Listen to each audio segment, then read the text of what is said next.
Assalamualaikum warahmatullahi wabarakatuh. Perkenalkan saya Fianda Rahma Julianti dengan NIM 2506020084 dari Prodi Akuntansi kelas 1C Universitas Islam Syekh Yusuf. Jadi hari ini kita akan membuat sebuah tutorial bagaimana sih caranya membuat sebuah invoice di dalam Microsoft Word. Yuk simak video berikut ini. Langkah pertama yang akan kita lakukan adalah kita membaca soalnya terlebih dahulu, lalu kita membaca instruksinya terlebih dahulu. Di situ tertera ketikanlah atau kerjakanlah dokumen tersebut dengan ukuran yang sudah ditentukan, ada marginnya berapa dan juga ukuran kertasnya adalah legal.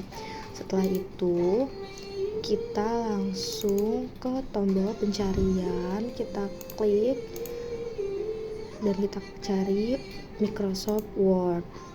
Setelah kita klik Microsoft Word, kita buka blank dokumen. Setelah kita buka blank dokumen, kita sesuaikan juga size-nya.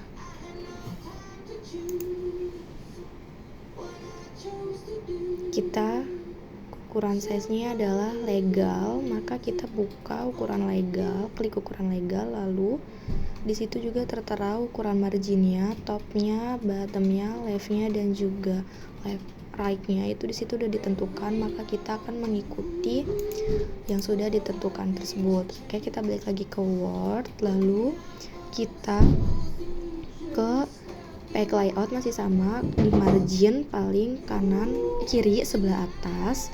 Lalu karena di situ kan sudah ada, sebenarnya saya sudah bikin, tapi karena di sini akan memberitahu tutorial custom margin, maka kita klik paling bawah, yaitu ada custom margin. Setelah custom margin, kita bisa isi. Nah, di situ topnya 2,5 cm kita rubah, leftnya juga kita rubah jadi 2,5 cm, lalu bottomnya juga kita rubah menjadi 2,5 cm. Nah, di situ ada right juga kita ubah jadi 2,5 cm. Setelah itu kita sesuaikan ukuran kertasnya portrait. Ketika sudah, klik OK. Nah, setelah itu kita isi atau sesuaikan terlebih dahulu nih format atau ukuran fontnya. Ukuran font biasanya kita pakai Times New Roman. Ya, kita cari, itu Times New Roman.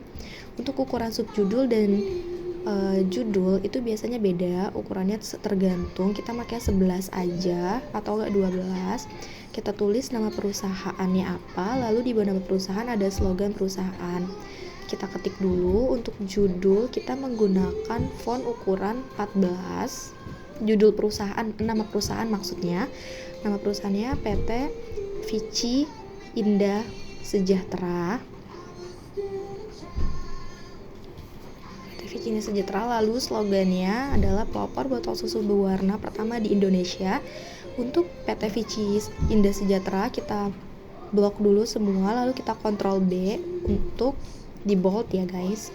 Habis itu untuk yang slogannya kita Ctrl I aja yang tadi tuh, karena terlalu besar maka kita ubah ukuran fontnya, menyesuaikan aja. Setelah itu kita lanjut merapihkan. Yang tadi kita sesuaikan semuanya dulu. Habis itu kita lanjut ke bikin nomor kreditnya dengan tanggalnya, itu menggunakan text above, ke insert, habis itu text above kita sesuaikan aja, kita taruh di pojok kanan sebelah atas. Kita isi kredit number berapa, lalu tanggalnya itu, date-nya itu kapan invoice tersebut dibuat. Oke. Ketika sudah, kita rapikan terlebih dahulu, kita tarik, kita sesuaikan. Nah, habis itu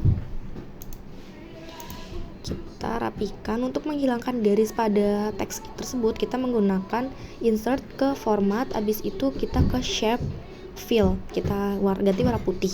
Oke. Nah, setelah sudah selesai dan kita rapikan, langkah selanjutnya kita menulis nama, alamat perusahaan kita, nomor telepon perusahaan kita, dan juga email perusahaan kita. Kita ketik satu persatu. Sudah selesai.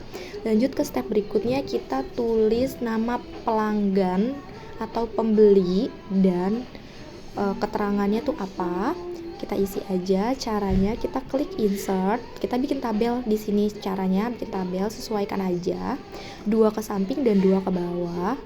4 ke samping dan ke bawahnya menyesuaikan aja. Nah, di situ sudah tertera tabelnya, kita isi untuknya itu untuk siapa, nama pelanggannya, terus nama dari PT perusahaan apa dia beli, habis itu alamatnya, nomor teleponnya, dan juga nomor customer ID-nya. Lalu jobnya adalah sales karena penjualan. Nah, lalu setelah itu kita blok semua, kita hilangkan garisnya sama kayak yang tadi. Kita ke insert, habis itu kita ke desain, habis ke desain kita ke no border untuk menghilangkan garis pada tabel tersebut. Nah, jadi agar biar lebih rapi dan lebih enak dilihatnya, kita klik no border.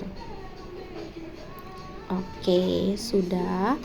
Habis itu kita membuat kolom invoice untuk quantity. Sebelum membuat itu kita memberi warna to-nya dan job-nya itu dengan warna biru karena agar lebih rapi aja dan enak dilihatnya.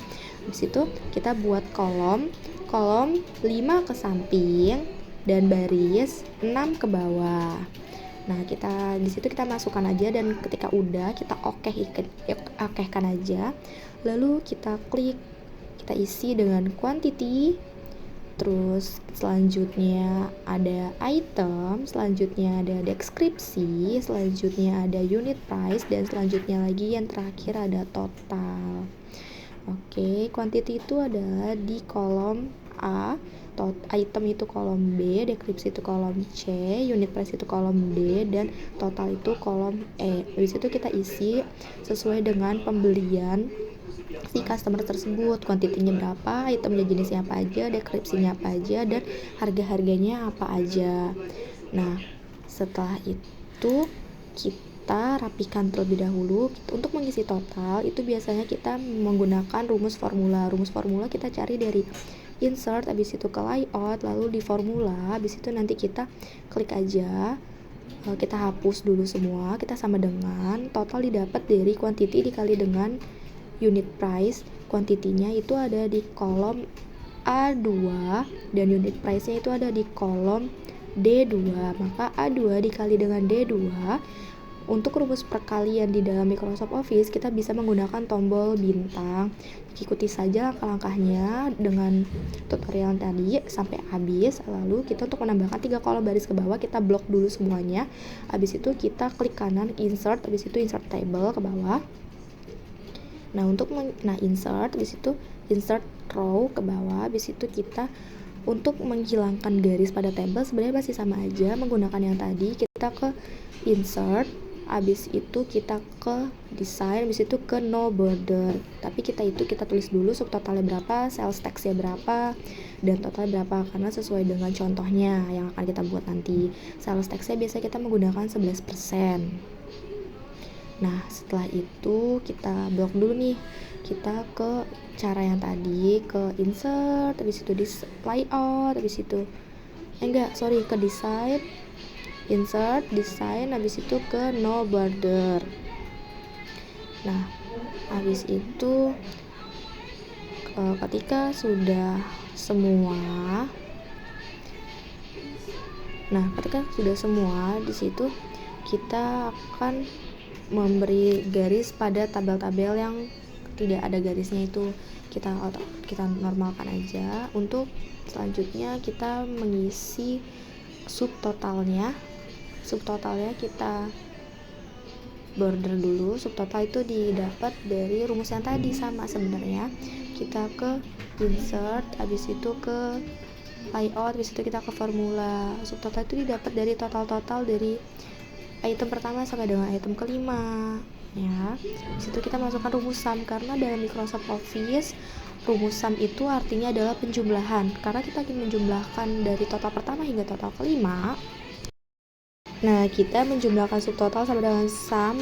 Itu total pertama itu adalah kolom E2 sampai dengan E6, kita jumlahkan hasilnya sekian. Habis itu kita ke sales tax-nya adalah 11%. Lalu kita sales tax itu didapat dari subtotal dikali 11%. Subtotal ada di kolom E7 dikali 11%, masih sama dengan rumus yang tadi. Kita ke insert, layout, lalu formula, lalu kita masukkan E7 dikali dengan 11%. Oke, habis itu lanjut total didapat dari subtotal ditambah sales tax. di mana subtotalnya sudah tertera, maka kita masukkan rumus sum karena penjumlahan tadi adalah rumusnya sum. Langkah-langkahnya seperti yang tadi, menggunakan rumus formula sama dengan sum E7 ditambah dengan E8 sama dengan total. Ketika sudah selesai semua, maka kita rapikan terlebih dahulu untuk tabel-tabelnya agar supaya rapi. Untuk text booknya yang di atas kita rapikan juga biar nggak terlalu ke sebelah kanan. Kita rapikan terlebih dahulu. Setelah sudah rapi, baru kita merapikan hal yang lainnya. Kita rapikan semua yang menurut kita kurang rapi. Nah, ketika sudah rapi, oke, sudah sesuai semua. Udah sesuai dengan contohnya. Oh, di sini untuk nama-namanya itu kita warnai dengan warna biru. Tutorialnya itu kita blok dulu semua. Habis itu kita beri warna biru di shadingnya. Kita ke insert, habis itu ke layout, ke shading. Kita shadingnya warna biru. Nah, sudah dilakukan semuanya dan sudah berwarna.